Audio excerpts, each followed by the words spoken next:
Bonsoir à toutes et à tous et merci d'être avec nous ce soir à la Maison de la Poésie pour écouter ce dialogue entre Myriam Tooze et Caroline Nemke autour de leurs deux livres. Quand je dis oui de Caroline Nemke qui paraît aujourd'hui même aux éditions du Seuil et Ce qu'elles disent de Myriam Tooze paru chez Bucher-Chastel il y a environ un mois. Deux livres qui ont beaucoup de points communs même si la forme est assez différente, de livres qui parlent de la violence, qui parlent du langage, de l'émancipation par la parole, des structures de la domination et de la manière dont on peut les combattre. Voilà, nous allons développer tout ça tout au long de cette heure que nous allons passer ensemble. Et c'est Fabienne Gondran qui est avec nous ce soir pour assurer la traduction. Je vous propose, pour entrer dans le vif du sujet, de lire deux courts extraits de chaque texte, pour qu'on entende vraiment les voix de ces deux textes. Je vais commencer par celui de Caroline Emke, Quand je dis oui. C'est un passage qui est au début du livre. Dans mon enfance, les rares fois où les choses considérées inexprimables devaient être nommées, on y faisait allusion par un mot en dialecte. Amberlificoteur, disait le Plattdeutsch du nord de l'Allemagne, et même les enfants qui ne le parlaient pas percevaient la menace indéfinie, le mal sourd qui faisait planer ce mot. Que faisait planer ce mot, pardon.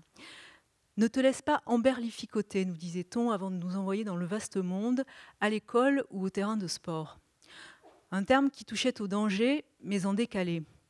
Comme si le dialecte pouvait amortir ce contre quoi il fallait nous mettre en garde.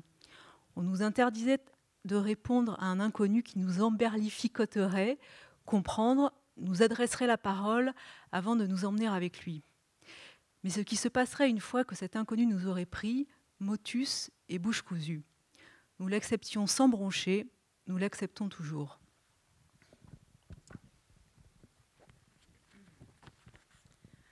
Un extrait maintenant de Ce qu'elles disent. Hier, m'a dit Ona, les femmes de Molochna ont voté. Elles devaient choisir entre trois options. 1. Ne rien faire.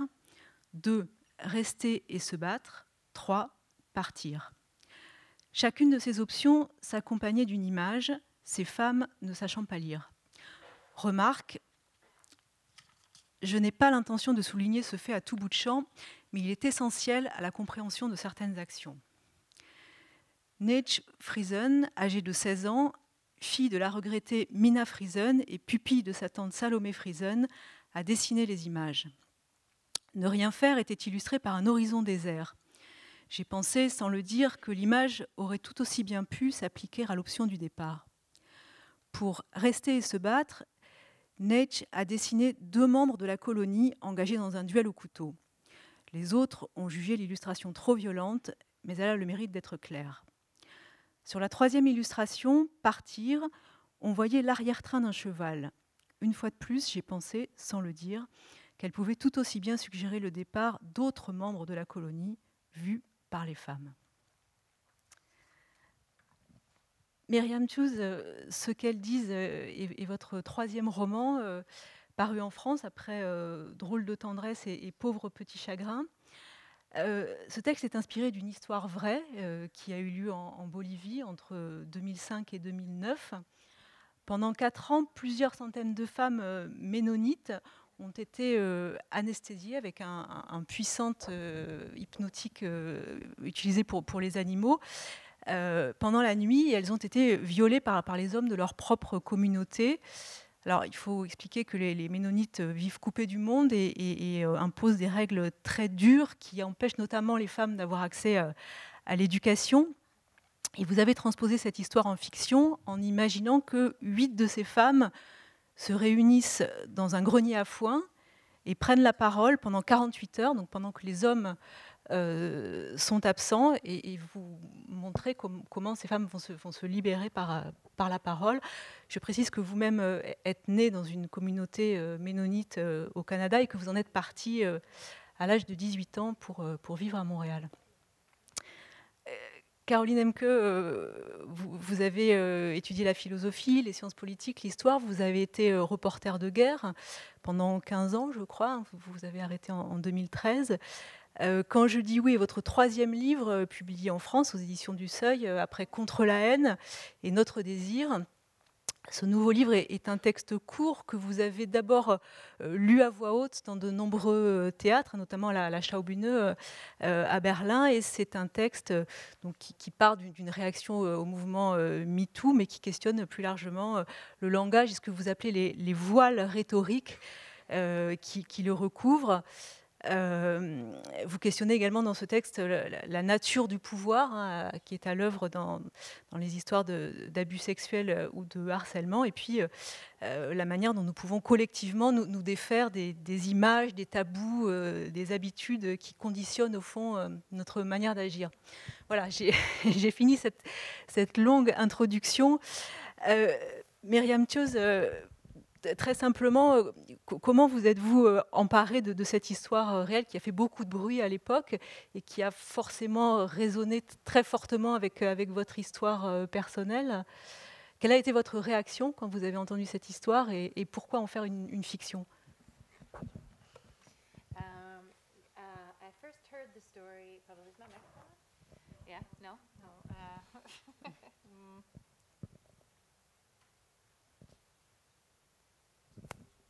C'est bon? Hello? Is that better? No. Okay. Thanks. Oh, you don't want that one. Okay, there we go. Yeah? Okay, good. I first heard about these rapes in 2009. I think it was. There were rumors going around in the Mennonite community in North America and Canada as well. We're all connected in a sense, related. And then it was shortly after that I think it was The Guardian that first reported on them. So I was horrified like everybody else, but I wasn't surprised knowing what I do know of these communities. You know, it's a specific kind of community. I mean, this colony, this closed ultra-conservative colony in Bolivia where these rapes occurred is... yeah, it's an ultra-conservative, isolated, self-police colony, you know, there's no recourse basically for these women, you know, when these types of things happen or when any kind of crimes happen. This is slightly different. Oh, sorry. Fabienne, translate. J'ai entendu parler de cette histoire pour la première fois en 2009, donc de ces viols, il me semble. Vous m'entendez? J'ai entendu parler de ces viols pour la première fois en 2009, si je me souviens bien. On en parlait donc en Amérique du Nord, au Canada. On est tous plus ou moins liés au sein de la communauté. Et peu après, le journal Le Guardian a commencé à en parler. Quand je l'ai appris, j'étais horrifiée, mais pas surprise, sachant ce que je sais sur ces communautés. Et cette communauté en particulier en Bolivie est extrêmement isolée et ces femmes n'avaient absolument aucun recours et n'ont aucun recours quand ce genre de fait se déroule. Caroline Emke, quel est le point de départ? Pourquoi faire de la fiction? Oui, il y avait une deuxième partie de la question en effet. Merci. Right. Thank you. Merci. Why fiction? Yeah, I mean, I'm a fiction writer. I'm a novelist. That's where I go. It's my first, you know, thought is to create narrative. Create a set of characters, etc., to fictionalize, in order to, I guess, order my own experience, in order to address the questions that I have, the questions that I had when I heard about these rapes. And again, and this isn't anything new, and in fact, probably a cliche, but for me, fiction is a way of getting closer to the truth of something than nonfiction. But again, it's the sort of natural expression for me. Pourquoi la fiction? Parce que je suis romancière, c'est ce que je fais, c'est mon premier mouvement qui est de créer une narration, de créer des personnages, de faire de la fiction. et puis parce que cela me permet de mettre de l'ordre dans mon expérience et en la matière de répondre à mes questions, aux questions que je pouvais avoir sur ces viols. Après, ça n'a rien de nouveau, c'est vraisemblablement un cliché, mais c'est une manière pour moi de me rapprocher, d'être au plus proche de la vérité. La fiction me le permet plus que la non-fiction. Mais c'est aussi peut-être parce que en tant que ménonite, partie de votre communauté, vous ne pouviez pas obtenir des témoignages et aller voir ces femmes. C'était absolument impossible.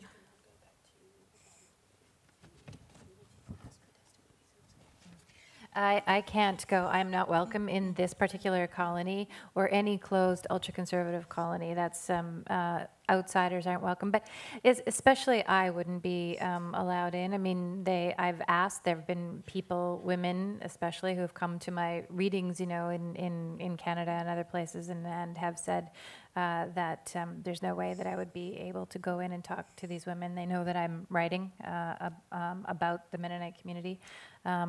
However, the same thing doesn't apply to non-Mennonites. Non-Mennonites like yourselves, you know, you could much sooner be able, you know, to go in and to speak because you're not considered a threat. You could go in. Moi, je ne suis pas la bienvenue dans ces communautés ultra-conservatrices, et notamment la mienne, mais aussi les autres, parce que je l'ai quittée, je suis considérée comme outsider.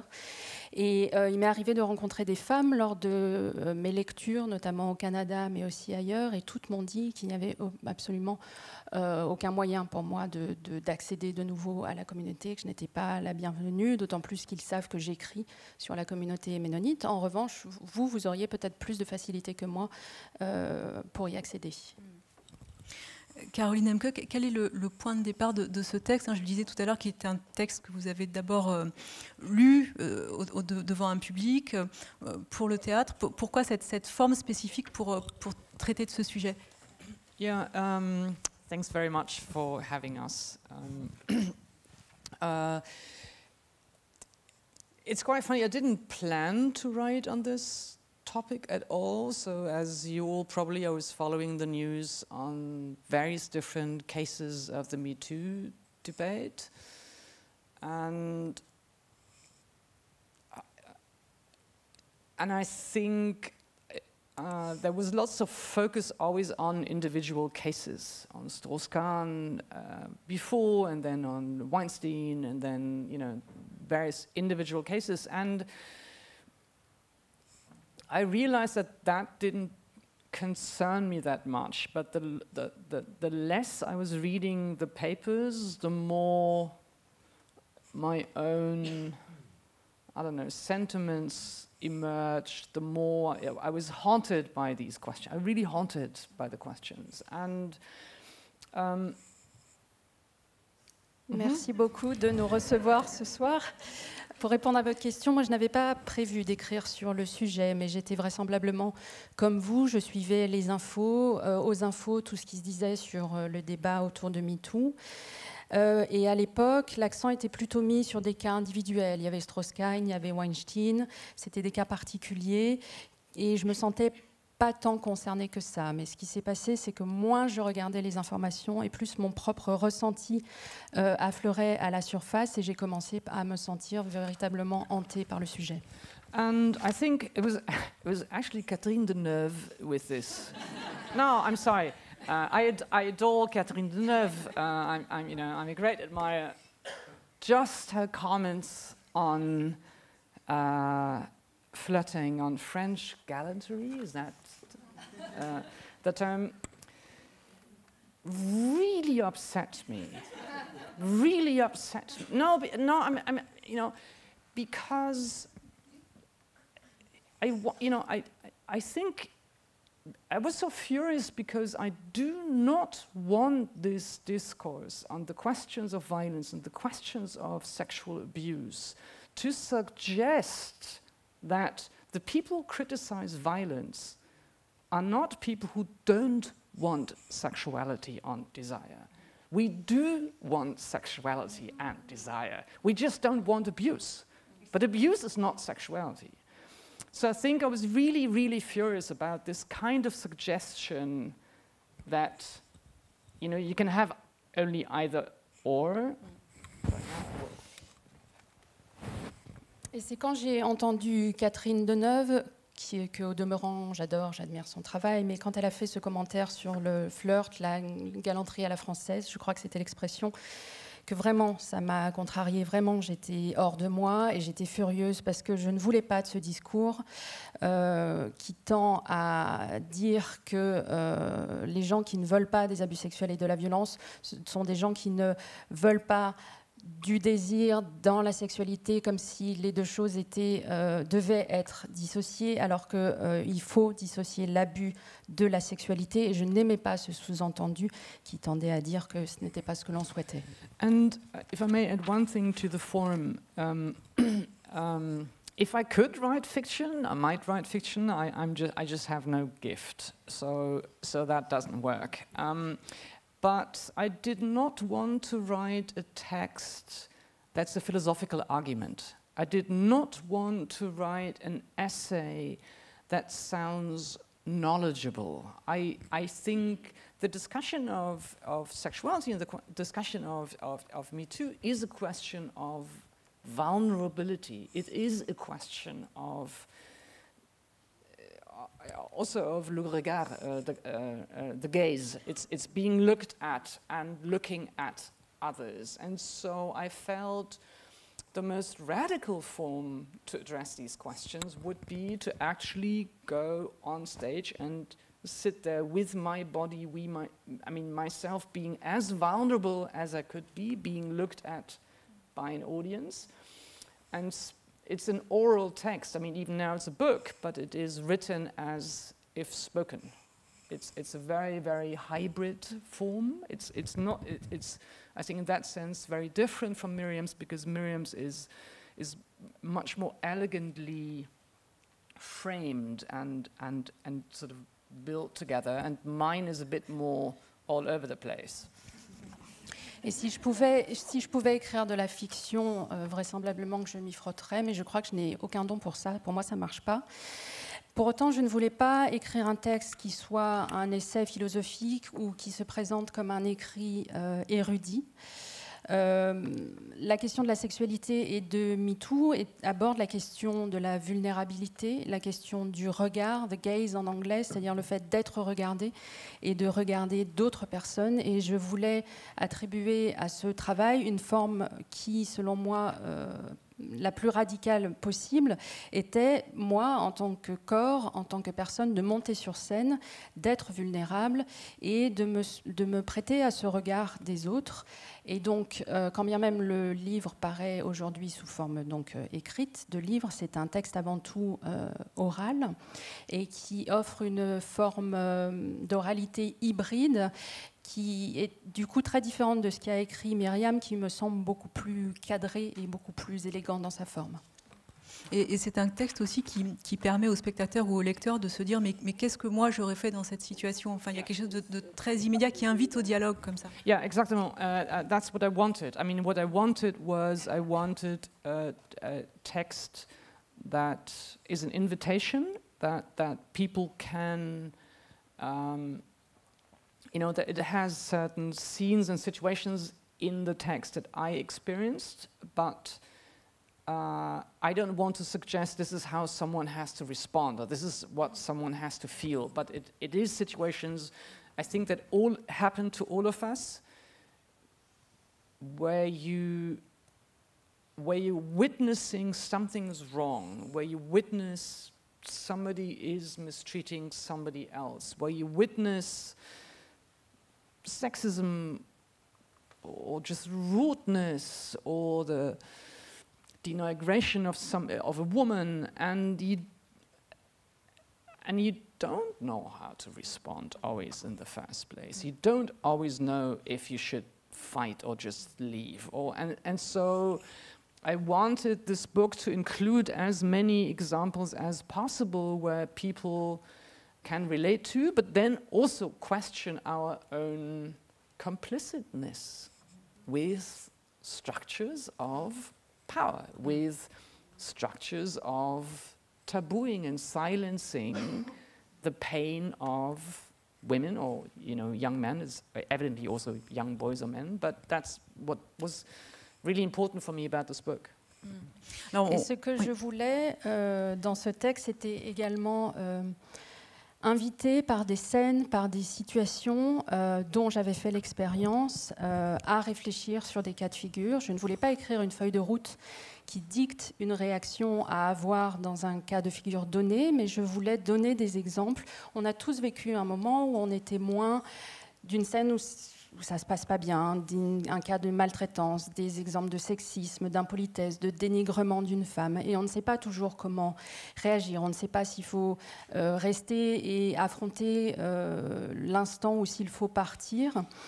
Et je voulais inclure le plus d'exemples possible afin que les gens puissent s'identifier, puissent eux-mêmes se poser la question de leur propre réaction et aussi que l'on puisse collectivement se poser la question de notre complicité face aux structures de pouvoir qui invisibilisent et réduisent au silence la douleur des femmes, mais pas seulement des femmes, des jeunes hommes et des jeunes garçons aussi.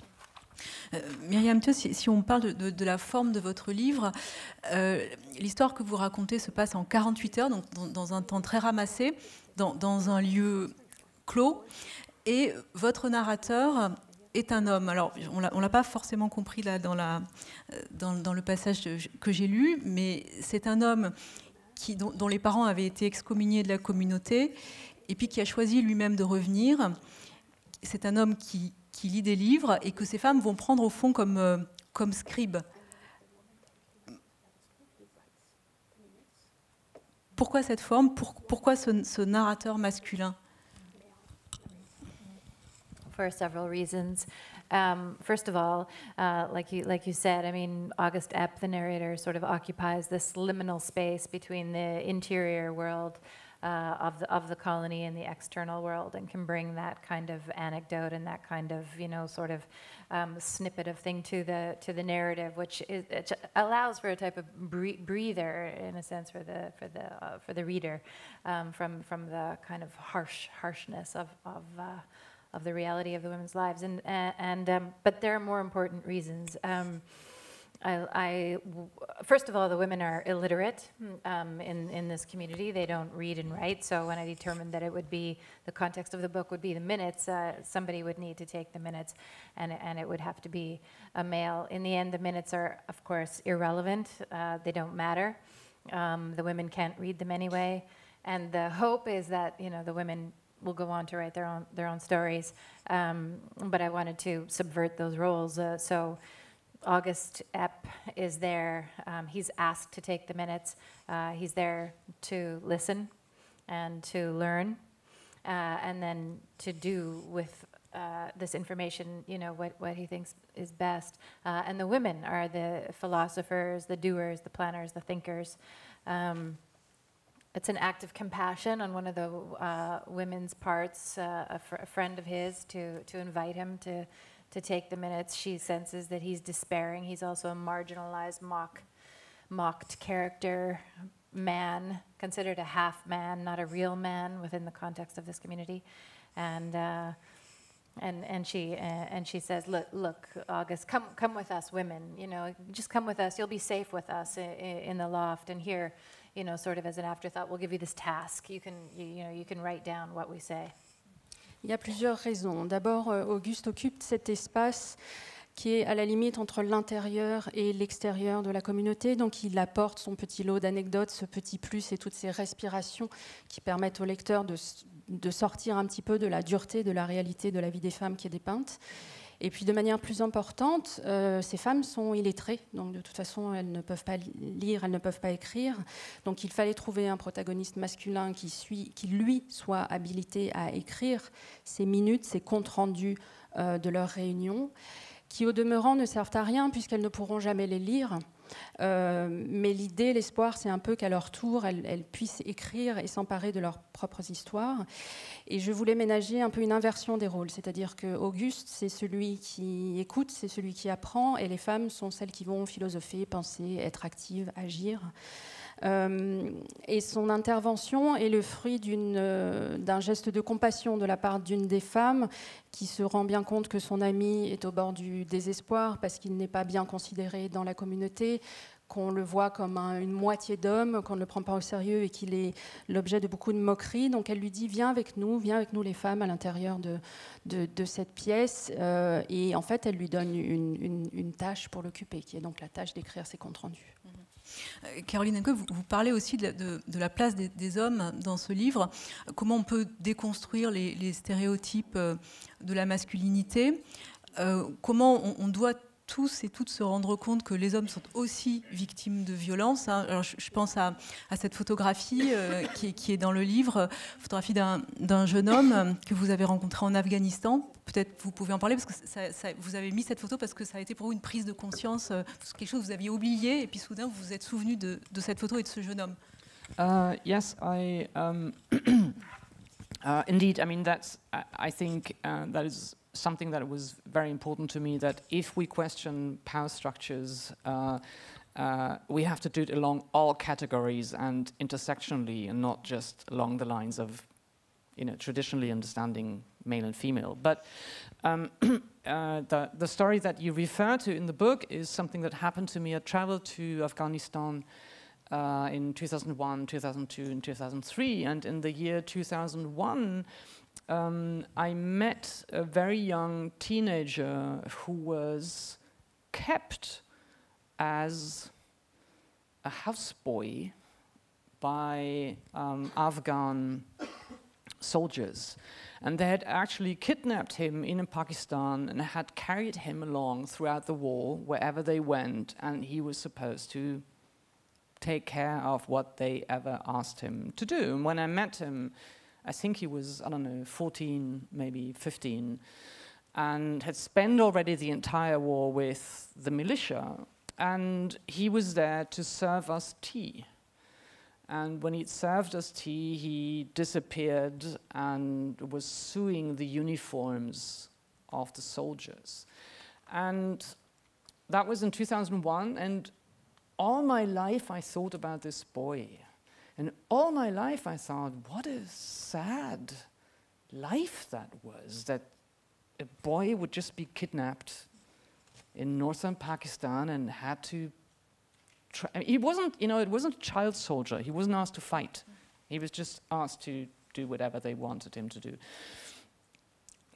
C'était très important pour moi, effectivement, de travailler sur la structure, les structures du pouvoir de manière intersectionnelle et en n'utilisant pas la différenciation habituelle et traditionnelle entre le masculin et le féminin.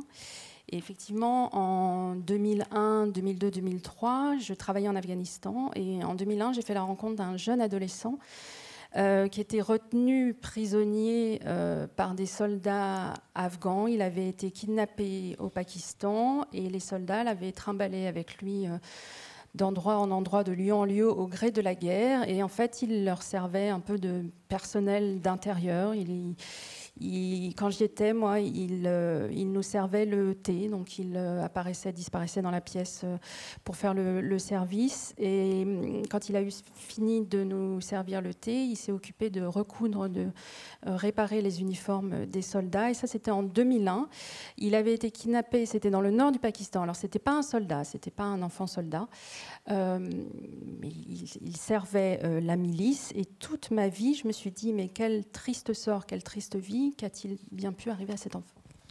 And then many years later, I read an article, I think I don't know, maybe in The Guardian, and the article was about teenagers from Pakistan being kidnapped to Afghanistan and being raped, being just, used as house servants, but serving all kinds of interests. And when I read the article, I was shocked. I mean, it was really it struck me that suddenly it occurred to me what I just didn't have the imagination to think about before. I mean, had this been a girl, of course this is what I would have thought. Had there been a girl kidnapped in Pakistan and, you know, been traveling with male soldiers, of course I would have assumed that she would have been the victim of, you know, sexual violence. And so I was so shocked about my own inability to imagine something due to ressentiment, to prejudice, to just assuming it's always women who are victimized in these ways.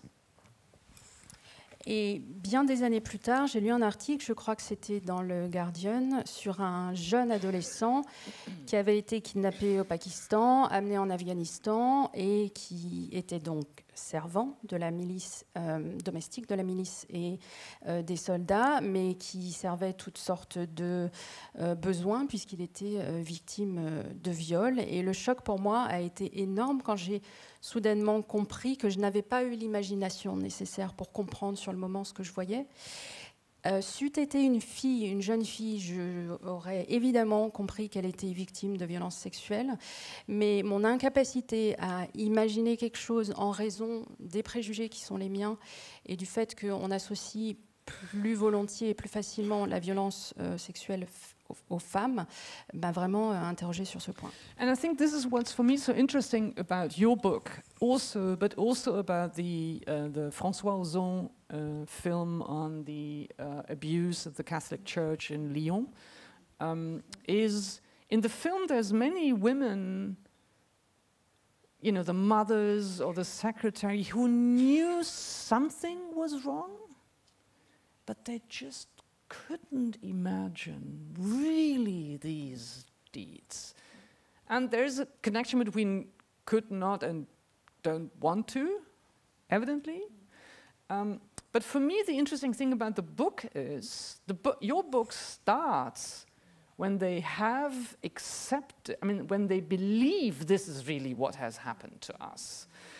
And you said when you heard the news or when you read the news that you immediately imagine, you know, this is what could happen.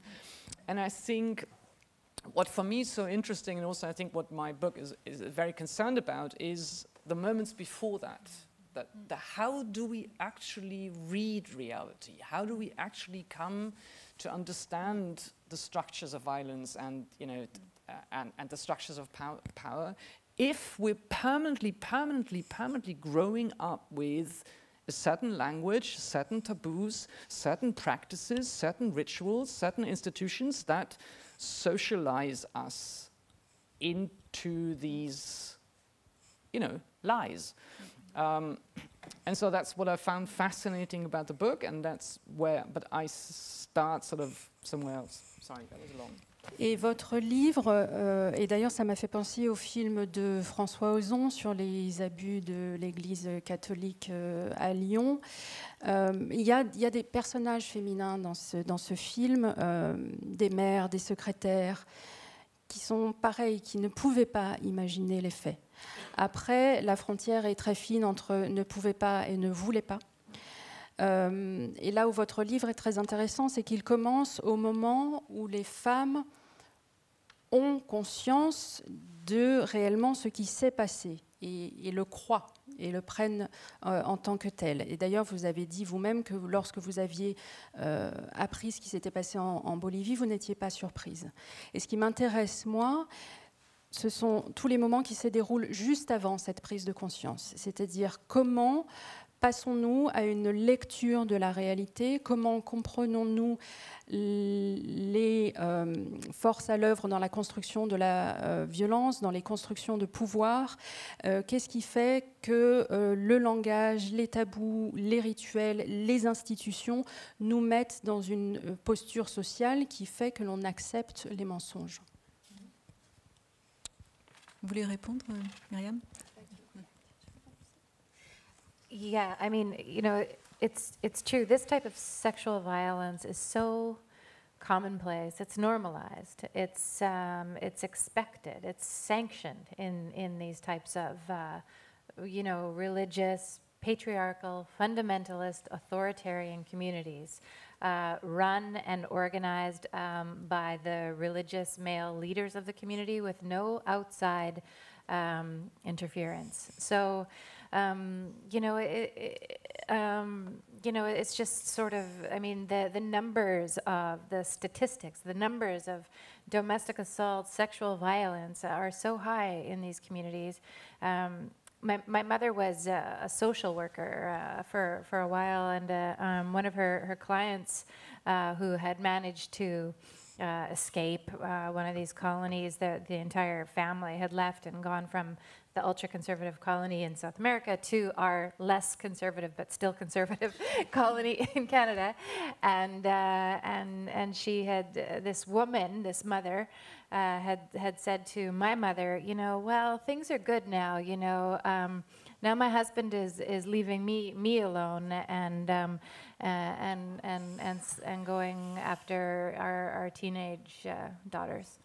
And for her, it was a relief from the constant attacks and the constant violence. And so, and again, I mean, again, that's why I say that I wasn't surprised. You know, I mean, in the scripture itself, wives submit to your husbands, children submit to your fathers, and it is a fundamentalist, you know, interpretation of the scripture, it's just so commonplace, and there's no, as the men are entitled, the women are dehumanized, and it's understandable. You can imagine how these types of things happen.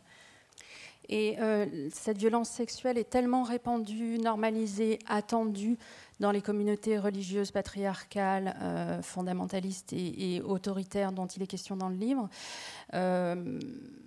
que c'est effectivement accepté en tant que tel, puisque ce sont des communautés qui sont tenues par des chefs, des leaders qui sont des hommes, et qui n'ont aucune interférence venant de l'extérieur pour les arrêter.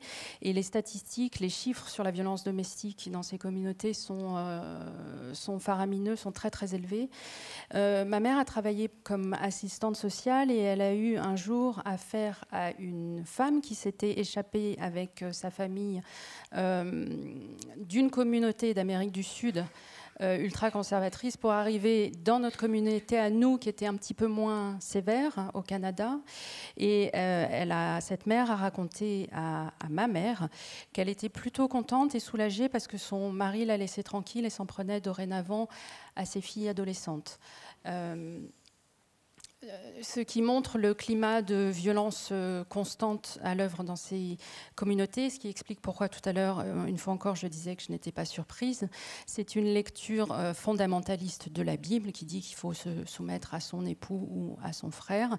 C'est une lecture qui pose l'homme comme étant celui qui a le droit de faire et qui déshumanise de fait la femme. Est-ce que je peux répondre? Bien sûr, bien sûr. If I may add something to this, two things. One is, one should always say this normalization of abuse is one that also happens outside the Mennonite community. I looked a little bit at the numbers in France before coming here. It's pretty similar to Germany. I think Germany is even a little bit higher. Every 3 days, No, every day a man in Germany tries to kill his partner, and every 3 days he succeeds. And I think the numbers in France are there's 100 women already killed this year alone. Un homme parvient à tuer sa compagne en France tous les 2,8 jours. Yeah. And so I think what's politically or philosophically interesting and annoying to me, really annoying to me, is that despite the fact that it's such a normal state of affairs, despite the fact that it's even in communities that we don't consider fundamentalist, but we consider them democratic, this is a normalcy, and there's no consciousness for this. There's still the assumption that the violence or the sexual abuse happens on the street outside by strangers, when in fact it happens predominantly within your own relationships, with your own partners. Et si je puis ajouter deux choses. La première, c'est que cette normalisation, elle est à l'œuvre aussi en dehors des communautés ménonites. Je regardais les chiffres en France avant de venir. Ils sont semblables à ceux qu'on a en Allemagne. C'est-à-dire en Allemagne, chaque jour, un homme tente de tuer sa partenaire et il y parvient tous les 3 jours. En France, il y a déjà 100 femmes ou plus de 100 femmes qui ont été tuées cette année. Est-ce que vous 130. disiez 130, donc voilà, tous les 2,8 jours. Et ce qui, politiquement et philosophiquement, est à la fois intéressant et extrêmement énervant, à mon sens, c'est malgré... on essaye de nous faire passer cet état des lieux, donc malgré la normalité de cet état des lieux, on sait que ce sont des actes qui n'ont pas lieu dans des milieux fondamentalistes, mais dans des milieux tout à fait démocratiques. Malgré cet état des lieux, il n'y a pas de prise de conscience, parce qu'on continue à penser que ça se passe à l'extérieur, que c'est étranger à nous, alors que tous ces cas de violence ont lieu au sein de la relation. In Germany, evidently, whenever there's a refugee or a Muslim or migrant who attacks a woman, there's a huge press coverage, whereas when it's happening on an everyday basis, you know, between white, you know, German citizens, there's not that much coverage. But what I really love about Miriam's book, and I highly recommend that you read it, is that I think because it's set in a Mennonite community, and because it has that really elegant, constructed form, I think people are much more willing to read this and think about these questions because they can pretend it has nothing to do with us. They can pretend, oh, this is a Mennonite society. And yet the book is so good that evidently it triggers all the questions for our own societies. But I think, you know, with books like mine, I mean, if it's an essay, people are already, you know, they don't want to be moved by these questions. They don't want to think about the relationships in our, I mean, you know, the structures in our relationships. Whereas I think the beauty of this book is it invites everyone because people can pretend it has nothing to do with them, and then they're really hit by the fact how much it has to do with us. So I think it's brilliant. Et ce que j'ai particulièrement aimé dans le livre de Myriam, dont je vous recommande chaudement la lecture, c'est que c'est justement parce que l'histoire a lieu dans une communauté, et justement parce que sa forme est à ce point élégante et bien construite, qu'on a envie d'y aller, qu'on a envie de se frotter à ces questions, et qu'on y va en se disant que ça ne nous concerne pas puisque ça n'est pas notre milieu, et qu'on se fait happer, et qu'on du coup se pose toutes ces questions sur nos sociétés, alors que peut-être que mon essai à moi, ou par le truchement d'un essai, on a moins envie d'y aller, on ne veut pas réfléchir à ces questions-là. Et la beauté de son livre, c'est que l'histoire nous raconte et nous invite à réfléchir à ces questions. Est-ce que vous voulez répondre à ça? Parce que c'est vrai qu'en tant que lecteur, lectrice, on ne met pas du tout à distance et on se sent absolument concerné tout de suite dès les premières pages. Yeah, I mean, yeah, you're right, and I feel that is kind of one of the aspects or functions of fiction. You know, certainly of I mean, you know, the kind of fiction that I write, a specific setting, a specific group of people, you know, with specific circumstances. The sort of smaller, the more detailed, you know, then the hope is the more universal is this story if it's done, you know, if it's done well, but I've been so surprised, you know, on the road promoting the book or talking about the book, discussing the book with people, how much, you know, how much they do relate, you know, secular, urban, educated women saying, you know, this is happening in our society as well.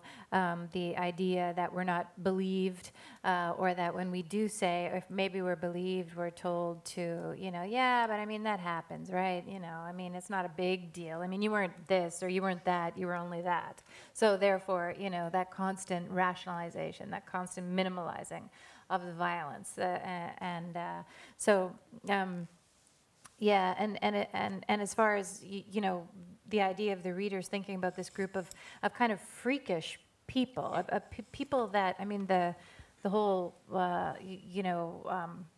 definition of them is basically, you know, in the world but not of the world. So they're living in very isolated parts of the world and not entering into the world very often. And certainly it's not the women who do. If they leave the colony, they must be accompanied by men, etc.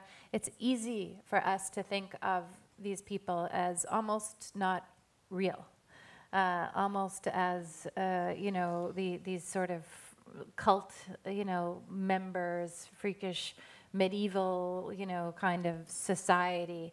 And so part of, the challenge for me and my intent was to show the humanity of these women and of the men as well, my male characters, and to show that, these are people, actually real people like you and I, and dealing, as you say, with similar things, and maybe not in the same, with the same specific details, but certainly, their story transcends the confines of their, small colonies.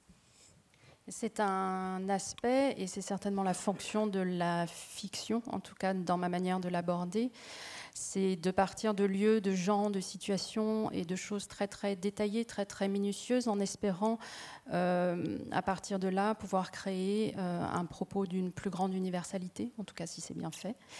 Et tout au long de la promotion du livre, quand j'étais sur la route, que je suis allée à la rencontre des lecteurs et des lectrices, j'ai toujours été étonnée de voir des femmes qui venaient d'un milieu urbain, pas religieux, qui avaient étudié, venir me parler et me dire « mais nous non plus, quand on parle, on ne nous croit pas, et si on nous croit, on nous dit oui, mais c'est pas très très grave ».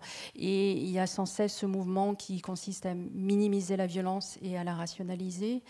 Et effectivement, ce que j'ai voulu créer dans ce livre, pour le lecteur, c'est de dépeindre cette espèce de parade monstrueuse, c'est-à-dire que les gens dans la communauté sont dans le monde mais ne font pas partie du monde parce qu'ils sont à la marge, et les femmes de toute façon n'ont pas le droit de sortir de la communauté sans être accompagnées par un homme. Donc ce ne sont pas de vrais êtres humains, ils font partie d'une espèce de secte, et le défi pour moi c'était de retourner ça et de montrer l'humanité de ces personnages, de ces femmes et aussi de ces hommes, de montrer que ce sont de vrais gens et de la même manière de transcender ce propos. Vous parliez à l'instant de minimiser la violence. Minimiser la violence, ça passe par les mots ou les mots qu'on ne prononce pas. Caroline Emke, c'est une question que vous abordez dans le livre. Quand je parlais tout à l'heure de ces voiles rhétoriques, j'ai lu tout à l'heure un passage sur votre enfance, et on disait attention de ne pas te faire emberlificoter, ce qui est une espèce de menace comme ça, diffuse, mais qui ne nomme pas réellement cette violence. Et le travail, au contraire, c'est de la nommer pour mieux la combattre. Yeah, indeed, I think it's, I don't know what you grew up with. I'd be curious to learn the French ways the mothers or grandmothers would warn their daughters. And when I've been reading this in Germany, everybody came up with the words, the sentences the mothers would say, but not a single mother warned of something specific. Nobody said, this man, a man might do this. They certainly didn't say, your uncle, or my second husband would do this. So it was always a warning of the outside, and it was always vague. And I remember, for example, as a child, I had a dog, and so I would always walk my dog. And I remember that I was so scared, but I didn't really know what of I was supposed to be scared. That I remember when the cars I could hear the sound of a car passing by, and I was always worried that the car would stop next to me. And I remember that I would, always have the shoulders up, and I was so relieved when the car drove by. But what would happen inside the car, I had no idea. And the problem about this language, of the vagueness, of excluding the description of the actual deed is that the deed is tabooed. And the women feel, or the kid feels, insecure of expressing what might have actually happened, because what is happening is tabooed from the start. And I think one of the reasons why women very, very often, if they have been abused or violated, the shame they feel about speaking has to do with this is something nobody spoke about. And so I think what I'm trying to do as a writer, and why this book is so particularly important to me, is we have to change we have to transfer the shame. We have to put the shame where it belongs. Je ne sais pas comment c'était vous quand vous avez grandi, quand vous étiez enfant. Je ne sais pas comment vos mères, grand-mères vous mettaient en garde. Mais en Allemagne, plusieurs lecteurs, lectrices sont venus me voir en me proposant les phrases types qu'on disait à la maison. Et il n'y en avait aucune qui était spécifique. Il n'y avait aucune qui disait « un homme est susceptible de faire ça ». Cet homme pourrait d'ailleurs être ton oncle ou mon deuxième mari. Et les avertissements, les mises en garde touchaient toujours à l'extérieur et restaient toujours très vagues. Et je me souviens qu'enfant, j'avais un chien que je promenais et du coup, j'avais peur, mais je ne savais pas de quoi j'avais peur. Et je marchais le long de la route, la tête enfoncée dans les épaules comme ça, parce qu'à chaque fois qu'il y avait une voiture qui passait, je me disais qu'elle allait s'arrêter à ma hauteur et que je ne saurais pas quoi faire à ce moment-là. Et je me souviens de ce sentiment de soulagement quand les voitures poursuivaient leur chemin. Et c'est ce vague, cette exclusion de la description de l'acte en elle-même qui fait que l'acte devient tabou et que du coup naît cette insécurité à exprimer ce qui s'est passé, puisque d'emblée ce qui s'est passé est quelque chose de tabou. D'où la honte que ressentent les victimes de violences sexuelles, parce que tentative est faite de parler d'un non-dit. Et je pense qu'il est important, et c'est ce que j'essaie de faire par le truchement de ce livre, de changer la focale et de transférer la honte et de redonner la honte à son propriétaire. Myriam Tooth, dans votre livre, l'émancipation de ces femmes passe par les mots, par la parole, et voilà, c'est comment on met des mots sur la violence, et c'est comme ça qu'on commence par les combattre. Yeah, absolutely. I think that, until I wrote this book, although maybe a little bit before, but with this book especially, I realized how threatening it is, especially to men. This idea of women getting together and talking, this is it took me a while. I'm a slow learner. Yeah, and it's really a revolutionary act. I knew that many men, and particularly Mennonite men, were angry with the stuff that I had written before this book, and now they're very angry. But I thought, wow, yeah, it's true. It's threatening, and that ability to, I think one of my characters says this at some point, and I can't quote it directly or exactly, but it's very satisfying to name the thing that ails you, and it's only through language, of course, that we can begin to understand what's happening to us and change. But it's, sorry? What's it called? Rumpelstiltskin? Rumpelstiltskin? Yeah. The guy on the island? Yeah. Or the old guy. Sorry, who slept forever.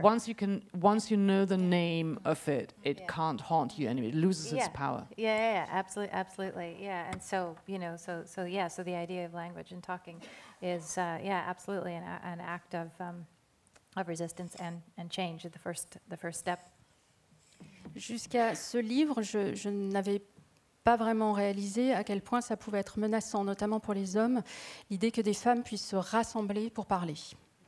Oui, je suis un peu lente, je m'en étais pas rendu compte avant, à quel point c'était un acte révolutionnaire. Et au sein de la communauté ménonite, les hommes étaient déjà très mécontents, parce que j'avais déjà écrit avant sur la communauté, mais là, après ce bouquin, ils étaient carrément furax.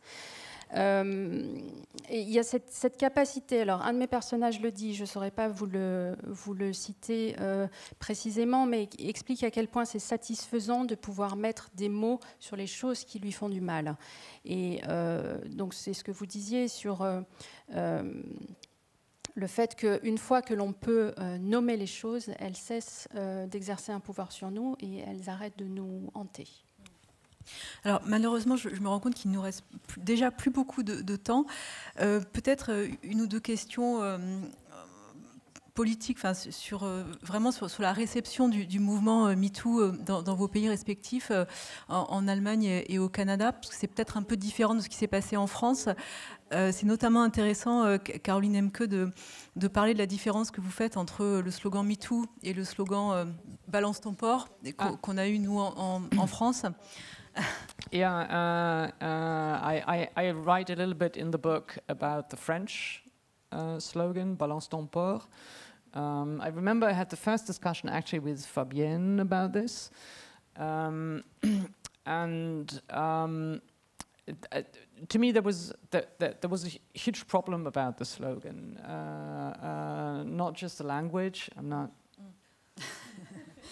so excited about the language, but there's actually a real problem in the ton, balance ton porc, because it reassigns. I mean, it connects me with the person who violated me, and I think this is exactly what we have to disconnect. We exactly have to disconnect ourselves from the perpetrators and then think it was our fault or there was some, you know, and so I think what we really have to cut is the suggestion that one is the property of another, or that one could never overcome or never free oneself from that experience, from that trauma. This is what the American philosopher or political theorist Wendy Brown calls a wounded attachment, assujettissement, c'est ça? So that is something I think that was particular to the French debate. We didn't have that. We just had the English. We just had the term Me Too. Shall I wait? J'ai écrit un peu à ce propos dans le livre sur le hashtag Balance ton porc, qui à mon sens pose un gros problème, d'abord par le choix du mot et puis par le choix du ton porc, c'est-à-dire qui réassigne le porc à une personne et qui crée un lien entre moi et la personne. Et alors qu'il conviendrait de faire exactement le contraire, c'est-à-dire de défaire ce lien entre la victime et la personne qui fait l'acte, et de mettre un terme à la suggestion qu'une personne est la propriété de l'autre et ne pourra jamais s'affranchir, se libérer de ce traumatisme. C'est ce que la philosophe Wendy Brown appelle l'assujettissement. Mais c'était le débat en France. En Allemagne, le hashtag était différent. And one last thing, I think maybe on the political the political instrumentalization. Evidently, in Germany as in France, we have a right radical. They're not right populist. They're right radical and right extreme movements and parties who have a very asymmetrical view on sexual violence and abuse, and who also have a narrative that is anti-feminist, racist, anti-Semitic, very authoritarian, and as in many, many other countries in the world. And I think what was important, I think what remains important, is that one doesn't allow the political discourse to suggest, oh, feminist issues are sort of secondary issues, like refugee issues are secondary and LGBTIQ are secondary. The real issues are those of the white working class. And there is this attempt to divide the political discourse and to divide actually also the people, and to make sort of these concerns, these requests for justice, for equality, sound like luxury problems. And so part of my book is really arguing against that. I don't want that. Pour ce qui est de l'instrumentalisation politique, il y a en Allemagne des mouvements à droite radicaux et extrêmes, des partis qui ont une vision complètement asymétrique de la violence sexuelle et des cas d'abus sexuels, et qui mettent en avant toute une narration antiféministe, antisémite et autoritaire. Et pour moi, il est important de ne pas laisser le discours politique et les questions féministes, au même titre que les questions qui peuvent concerner toutes les autres minorités, prendre une place secondaire face à des problèmes qui seraient plus importants, qui seraient les vrais problèmes et qui sont en réalité les problèmes de la classe, de la working class blanche. Et donc une classe populaire. Et donc une division qui créerait une division, donc un discours politique qui créerait une scission entre les gens et qui de fait ferait que cette demande de justice et d'égalité deviendrait une sorte de luxe. Et par le livre, j'essaye aussi de lutter contre ça. Myriam, quelle a été la réception de MeToo au Canada et est-ce qu'on assiste ces derniers temps à un backlash? Absolutely, there's a backlash. The backlash probably started as soon as the movement started. I always get a little nervous talking about these types of things, you know, social movement. I mean, again, I'm just a loner, you know, writer person writing about the things that I experience. But and this book was written before. It was written and published in Canada before the second iteration of the Me Too movement began. It's something that I absolutely feel is so important. It defines our time now, really in Canada and North America.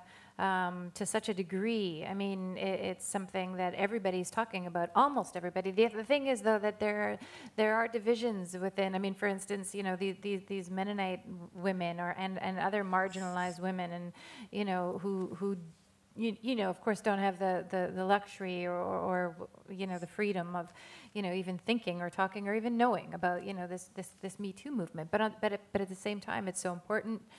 But again, you know, the backlash is something that now needs to be navigated. And what will be the next? You know, what now? What do we do now? Now that we know, you know, I mean, we women, I guess you could say, always knew, you know. But now that we've shared these stories and we're thinking about it and we're talking about it, and men are too. You know, what do we do? What do we do now? So I'm more interested in that, you know, in that question. Retour de bâton, oui, il y en a eu un dès le début du mouvement. Moi, je suis toujours un petit peu gênée de parler de mouvements sociaux de cette ampleur, parce que moi, je suis écrivain, je suis dans mon petit coin. Mais bon, en l'occurrence, le livre a été écrit, a été publié avant MeToo. Mais je pense que ce mouvement MeToo définit véritablement notre époque, en tout cas au Canada et en Amérique du Nord, et c'est flagrant que presque tout le monde en parle. Alors, il y a les femmes de la communauté ménonite et il y a toutes les femmes marginalisées qui ne peuvent pas se permettre, qui n'ont pas la liberté ou qui n'ont pas accès à suffisamment de connaissances pour ne serait-ce qu'avoir eu vent du mouvement. Mais sinon, tout le monde en parle. Et donc, le backlash, comment on peut naviguer entre les écueils de ce fameux retour de bâton, maintenant qu'on sait, alors qu'on a toujours su, mais maintenant qu'on sait et qu'on en parle et que c'est débattu entre nous, moi, ce qui m'intéresse, c'est ce qui va se passer par la suite. Peut-être un dernier mot, Myriam, pour préciser que les hommes accusés de viol dans votre livre ont été jugés et ensuite, 2 ans plus tard, je crois, les violences ont repris au sein même de cette communauté. Yeah, there are many rumors around the men, the perpetrators. They were all. It was the first time that the police were actually, the outside Bolivian police were called into the colony and essentially they were called in to protect the men from revenge of from the victims' families, etc. So they were taken and put on trial, and like you say, sentenced, and they're in prison. But the rumors are now that the attacks are continuing. The rumors are that the Mennonite colonies are paying the Bolivian justice system to keep the men in prison so that they can say to the rest of the world and to the larger Mennonite community, global Mennonite community, look, we've taken care of our problem. These guys are rotting in prison, so don't worry about it, go away, leave us alone. So, I mean, it's very, very difficult to know exactly what's going on. And there are other people, so many people within the Mennonite community too, and the non-Mennonite community who are attempting to find out what's going on, attempting to help. Again, it's such a paternalistic thing to go into a community and say, you need to do this, this, and this. It's one thing to practice your religious freedom, and it's another thing to have that, that type of religious freedom based on the, oppression of, half of your community. Il y a de nombreuses rumeurs qui courent. La première fois, la police bolivienne est intervenue, non pas pour protéger les femmes, mais pour protéger les hommes contre les éventuelles représailles des familles. Donc les hommes, les violeurs ont été emprisonnés, mais effectivement, il y a des rumeurs qui disent que les attaques, les violences continuent, qui disent également qu'en fait, les colonies payent le système judiciaire en pot de vin pour que les hommes soient emprisonnés, ils restent et pourrissent en prison de manière à pouvoir dire « mais regardez, nous on les a collés en prison, tout va bien ». Après, c'est difficile d'avoir une démarche paternaliste qui consiste à aller voir ces communautés en disant vous devez faire ci, vous devez faire ça, mais je pense qu'il y a quand même un pas entre la liberté d'exercer sa religion et puis la liberté d'exercer une religion qui repose sur l'oppression de la moitié de sa propre communauté. Merci. Merci à toutes les deux. Je rappelle les titres de vos livres. Quand je dis oui, Caroline Emke, publié au Seuil, et Ce qu'elles disent, Myriam Tewes, publié chez Bucher-Chastel. Les deux livres sont en vente dans la librairie, dans le hall de la Maison de la Poésie. Et puis nous vous invitons bien sûr à poursuivre cette discussion autour d'un verre, si vous le souhaitez. Merci à tous pour votre écoute et merci Fabienne. Merci, voilà. Merci beaucoup.